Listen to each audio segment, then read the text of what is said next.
नमस्कार, विश्व मानव न्यूज में आपका स्वागत है। मैं श्री गोपाल नारसन।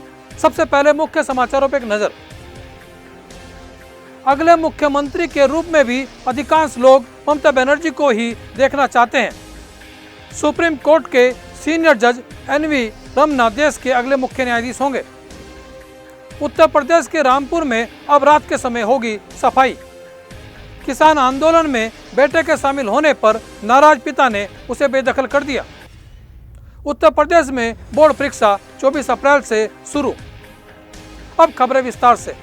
पश्चिम बंगाल के अगले मुख्यमंत्री के रूप में भी अधिकांश लोग ममता बनर्जी को ही देखना चाहते हैं। एक सर्वे में 39% लोगों ने ममता बनर्जी का नाम लिया है, जबकि 22% लोगों ने दिलीप घोष का और 6% लोगों ने अधीर रंजन का नाम लिया है, जबकि 12% लोगों ने शुभेंदु अधिकारी को माना है और 4% लोगों ने कहा है कि वे मुकुल राय के साथ हैं। हालांकि 17% लोगों ने उक्त में से किसी को भी नहीं चुना है।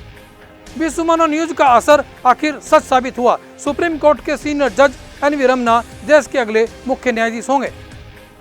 मौजूदा चीफ जस्टिस एस.ए. बोबडे ने उनके नाम की सिफारिश सरकार को भेजी है। सरकार ने उनसे अपने उत्तराधिकारी के तौर पर नाम भेजने को कहा था। Chief justice S A. बोबडे 23 अप्रैल को रिटायर हो रहे हैं। इसके बाद एनवी रमन्ना शीर्ष अदालत के मुख्य न्यायाधीश के तौर पर आसीन होंगे। कोरोना मामले में केंद्र सरकार ने सभी राज्यों को कहा है कि टीकाकरण की गति बढ़ाई जाए और नए मामलों की जांच, पड़ताल और उपचार में भी तेजी लाई जाए।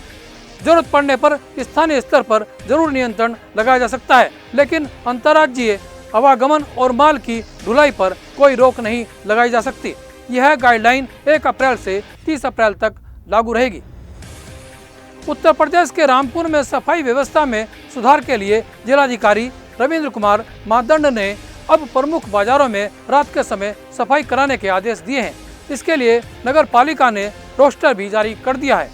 नगर पालिका ने इसके लिए 43 सफाई कर्मचारियों की नियुक्ति की है। सफाई कर्मी रात्रि 9 बजे से रात्रि 12 बजे तक सफाई कार्य करेंगे। हिमाचल प्रदेश में कृषि कानूनों के विरोध में दिल्ली में चल रहे किसान आंदोलन में बेटे के शामिल होने पर नाराज हुए पिता ने उसे अपनी चल अचल संपत्ति से ही बेदखल कर दिया। हमीरपुर जिले के जमली गांव के पूर्व सैनिक अजमेर सिंह ने कृषि कानूनों का समर्थन करते हुए अपने इकलौते बेटे परमजीत सिंह के किसान आंदोलन में भाग लेने से नाराज होकर उसे बेदखल कर दिया। अब खबरें सहारनपुर से। सहारनपुर पुलिस को मिली बड़ी कामयाबी। 26 लाख की लूट का खुलासा 24 घंटे में किया। देखिए हमारे संवाददाता तनवीर की रिपोर्ट। परसों रात में कुछ 2 व्यापारी जो आए थे दिल्ली से स्क्रैप खरीदने के लिए, और जो 4 लोग हैं जो स्क्रैप बेचने वाले थे, ये मथुरा और हाथरस के रहने वाले हैं। तो यहाँ इनका एक 2 व्यापारियों को बुला के कुल 40 लाख रुपए का जो स्क्रैप बेचने का इनका डील था। तो इसी को चलते हुए वो खरीदने वाले आए थे पैसा लेके।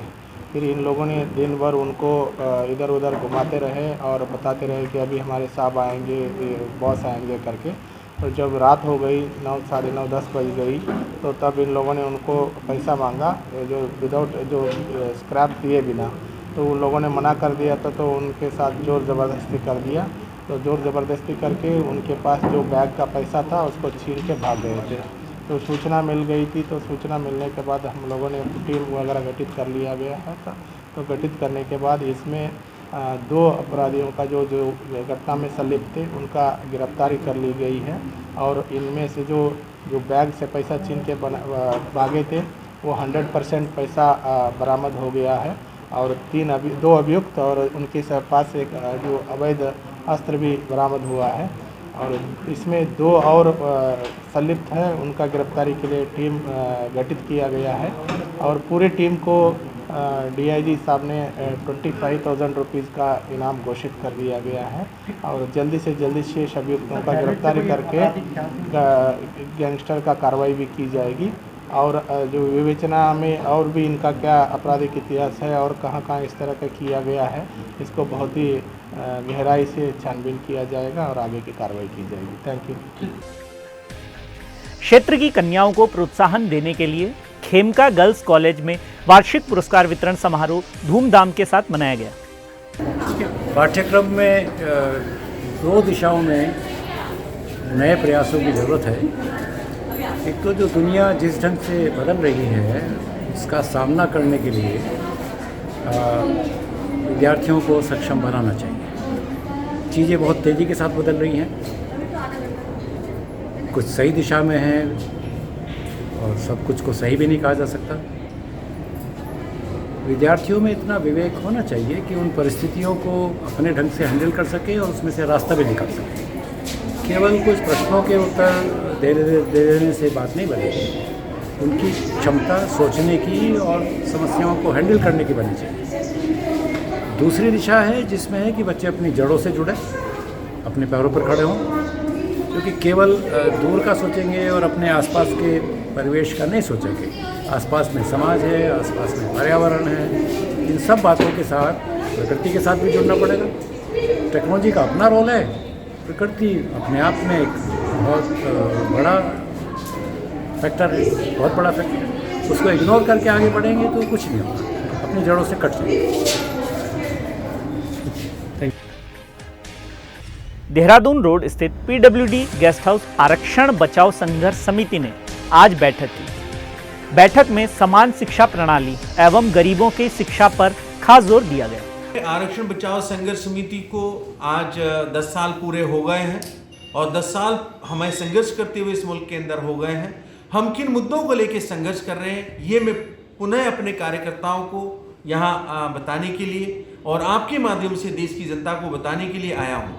हमारा जो संघर्ष है वो समान शिक्षा प्रणाली लागू करने को लेकर के है। वन नेशन वन एजुकेशन, देश के अंदर एक समान शिक्षा कानून लागू होना चाहिए। राष्ट्रपति हो या मजदूर की संतान, सबकी शिक्षा एक समान। तो इसको लेकर के हम आंदोलनरत हैं। हम इस बात को लेकर आंदोलनरत हैं कि आरक्षण कानून बनाया जाना चाहिए और प्रोन्नतियों में भी आरक्षण लागू किया जाना चाहिए, जो आज तक देश की सरकार नहीं कर पाई है। ये हम करा के रहेंगे।